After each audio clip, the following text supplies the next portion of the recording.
մեզ ստիպեն հրաժարվել մեր սեփական պատմությունից։ Թուրքերու նպատակը մենք ծանոթ ենք նպատակին, ինչ է։ Այսինքն հայությունը վերացնելն է։ Այդ ցեղասպանությունը, որ դերի ունեցավ, միայն մեկ դրվագ է։ Այսինքն մեծ դրվագ է։ Անգե առաջ ուրիշներ, ինչպես նշեցի, 1878-ին գաննավոր զրակշված էր, որ հայերու թիվը քչացնեն, նվազեցնեն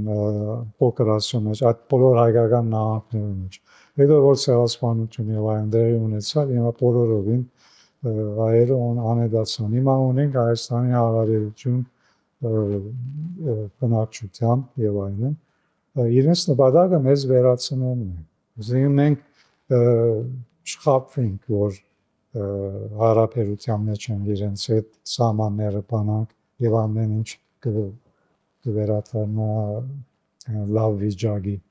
Այդ նպատակը իրենք միշտ ունեցած են։ Իրենք սելջուկներ են, մյուս կողմը ունենք թաթարներ։ Իրենք չեն փոխվել։